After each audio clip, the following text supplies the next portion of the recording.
Ladies and gentlemen, Jay Haft here. I explained in my last video about the city of Beaver Dam. I'm not going to give up, and this is kind of one of the things that started in the beginning. Normally, cities try to help people after a flood. And according to a lawyer that looked into this for one of the property owners, a city has never done this to the people.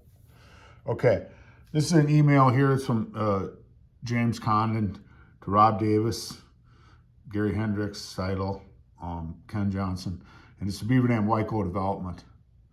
And it says here, I suggest a conference call so that we can relay to you what our discussion was with the Beaver Dam has been. And if necessary, do on-site visit ASAP as soon as possible.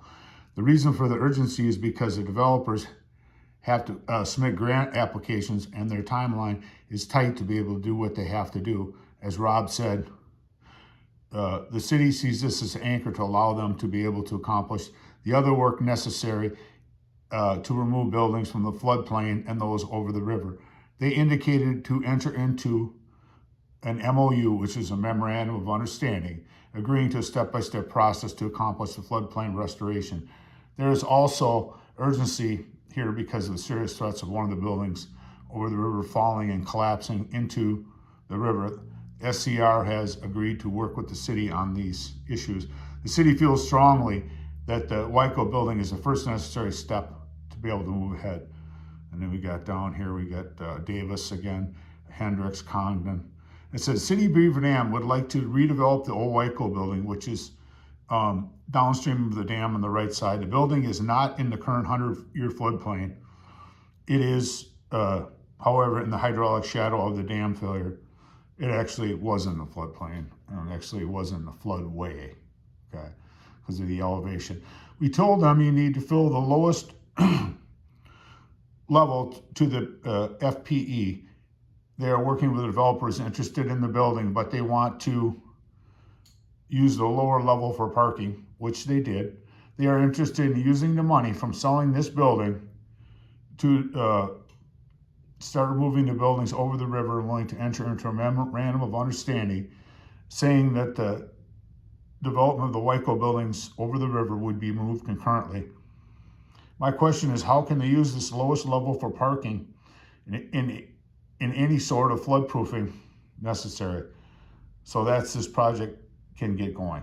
Jim and I met with them, and I think this is what would be desirable, but I need to know if the lowest level can be used without the flood for parking. I will be out until Monday. Well, the thing about this, they sold the building for $1 to these guys. They actually had someone else who was interested and signed to sell, and then he took the city to court. But they don't want you to know that either. But with removal of 17 of your small business owners, you can develop a building which can't legally be developed. Now they say in here that it's in hydraulic shadow of the dam failure. That's why they have, as I'll show you coming forward, how they have in the floodplain maps that the dam doesn't exist, but it does. So it has the urgency for the developer to get us, but who cares about your citizens? Now this is a perfect example of kind of what's going on with the data center. It's all about money. Somebody made some money on this. I can't prove it, but I mean, why would you do this to your citizens, your community? And they came out and then they offered them 60% or the DNR is going to order it down. They conspired to blackmail the people out of their property, okay?